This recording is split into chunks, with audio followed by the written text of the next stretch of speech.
नमस्कार। भाई बहन के लिए खास माने जाने वाले पर्व भैया दूज को लोग हर साल रक्षाबंधन की तरह मानते हैं, लेकिन क्या वास्तव में इस त्योहार को मनाना सही है? इसी से जुड़ी देखें हमारी यह पूरी रिपोर्ट। भाई दूज का पर्व दिवाली के 2 दिन बाद मनाया जाता है। पहले दिवाली, उसके अगले दिन गोवर्धन पूजा और फिर भाई दूज। भाई दूज के दिन बहनें भाई के माथे पर कुमकुम का तिलक लगाकर उसकी आरती उतारती हैं। भाई दूज का मनमाना पर्व बहन का अपने भाई के प्रति प्रेम को अभिव्यक्त करता है एवं बहनें इस दिन अपने भाई की खुशहाली के लिए ईश्वर से कामना करती हैं। ये पर्व रक्षाबंधन की तरह ही मनाया जाता है, किंतु इन त्योहारों को मनाने के बाद भी भाई और बहन की आपातकालीन मृत्यु को कोई नहीं रोक पाता। इस दिन को यम की पूजा करने का महत्व बताया जाता है। मान्यताओं के अनुसार कार्तिक शुक्ल पक्ष की द्वितीया को पूर्वाहन में यम की पूजा करके यमुना में स्नान करने वाला मनुष्य यमलोक को नहीं जाता, अर्थात उसको मुक्ति प्राप्त हो जाती है। मथुरा में एक यमराज का मंदिर है, जहाँ पर लोकवेद के अनुसार भाई बहन यमराज की पूजा करते हैं। ये पूजा यम द्वितीया पर होती है। मथुरा के विश्राम घाट पर एक विशेष स्नान होता है, जिसमें लाखों भाई बहन इस मनोकामना के साथ मिलकर यमुना के जल में स्नान करते हैं कि वो अपने पापों से मुक्त होंगे और मोक्ष प्राप्त करेंगे। विचार कीजिए, यदि ऐसा होता तो यमुना के जल में रहने वाले जीव जंतु तो सीधा मोक्ष को प्राप्त हो जाते, क्योंकि वो तो दिन रात उसी जल में रहते हैं। मनुष्य जल में स्नान करके उसमें रहने वाले लाखों जीवों की हत्या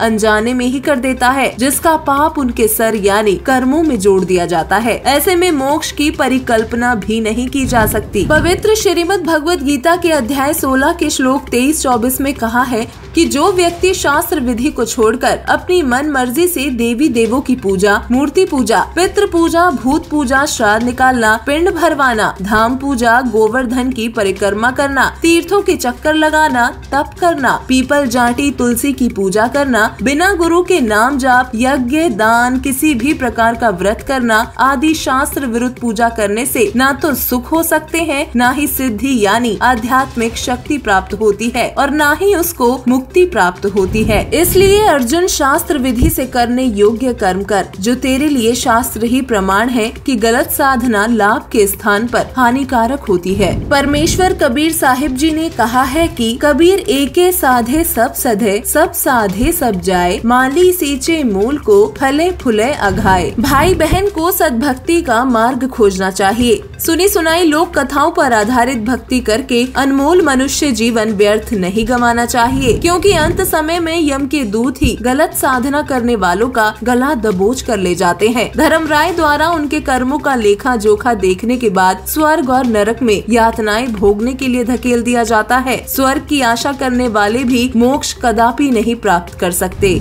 सभी आत्माओं के सच्चे रक्षक पूर्ण परमात्मा कबीर परमेश्वर जी हैं। पूर्ण संत से दीक्षा लेकर मर्यादा में रहकर उनकी भक्ति करने वाले साधक को कभी अकाल मृत्यु नहीं होती। आज की हमारी वीडियो में बस इतना ही।